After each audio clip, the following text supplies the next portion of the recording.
అండి, welcome to wonder family రుచులకి స్వాగతం సుస్వాగతం. ఎవరైనా నా ఛానల్ని కొత్తగా చూస్తున్నట్లయితే ప్లీజ్ సబ్స్క్రైబ్ చేసుకోండి. ఈరోజు మన రాజమండ్రిలో మహాకాళేశ్వరం టెంపుల్ని అయితే చూపించబోతున్నానండి. మరి ఎంతమంది వచ్చారు ఈ గుడికి, అలాగే మీకు ఏమనిపించింది ఈ గుడికి వస్తే? నాకైతే ఈ గుడి ఎంట్రన్స్ అయితే చాలా బాగుంది. అలాగే లోపలికి వెళ్ళగానే ఇంకా చాలా పీస్ఫుల్గా అనిపించింది. వెళ్తుండగానే నాకు ఏదో స్వర్గంలోకి వెళ్తున్నట్టుగా అనిపించింది అనమాట. చాలా బాగుంది. చూడండి ఎంత చక్కగా ఉందో. చూడండి క్లైమేట్ కూడా దానికి తగ్గట్టుగా ఎంత బాగుందో. సో మనకి వెంటనే వినాయకుడు అయితే ఫస్ట్గా దర్శనం ఇచ్చారు, తర్వాత అయ్యప్ప స్వామిగా మనకి శివుడు పార్వతి, అలాగే ఇలా మనకి ఏ దేవుడు అనేది కూడా మనకి పైన చక్కగా రాసి ఇచ్చారండి. తెలియని వాళ్ళు కూడా తెలుసుకోవచ్చు. అంత బాగా అంతా కూడా చాలా చక్కగా ఎక్సలెంట్గా అన్నీ కూడా కట్టారండి. చాలా బాగుంది.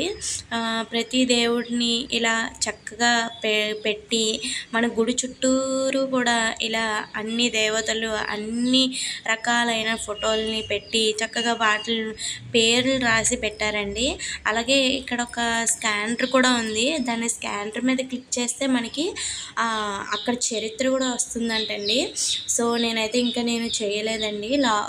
వీడియో అనేది లాంగ్ అయిపోతుంది కదా, సో నేను అందుకని చేయలేదు. సో చాలా బాగుంది గుడి అయితే. మీరు కూడా రాజమండ్రి వచ్చినప్పుడు ఈ గుడిని తప్పకుండా చూడండి. మన సాయిబాబా అండి. సాయిబాబా అంటే మాకు చాలా ఇష్టం. సాయిబాబా వల్ల మాకు పెళ్ళి అనేది జరిగింది. సో మేమైతే సాయిబాబా భక్తులమనిగా చెప్పచ్చు. సో చాలా బాగుంది గుడి అయితే. అనుకోకుండా వచ్చామండి. ఇలా వస్తామని కూడా అనుకోలేదు. చాలా ఆనందంగా ఉంది. నా మాటలు వింటేనే మీకు అర్థమవుతుంది కదా, ఒక మాట కూడా మాట్లాడలేకపోతున్నాను అనమాట. ఏం చెప్పాలి ఏంటో కూడా అర్థమవట్లేదు. అంత బాగుంది గుడి, ఇంకా మాటలు రావట్లేదు అనమాట. చూడండి ఎంత చక్కగా బ్యూటిఫుల్గా ఎంత బాగుందో చూడండి. చక్కగా ఎంత బాగా కట్టారో, ఎంత బాగుంది కదా. తప్పకుండా మీరు కూడా దర్శించుకోండి. చాలా బాగుంటుంది అనమాట గుడి. సో మనకి A to Z వరకు ఇలాగా గుడులతో అయితే, గుడి చుట్టూ అయితే ఇలాగా ఎన్నో దేవతలు ఎన్నో స్వాములు అయితే మనకి దర్శనమిస్తారండి.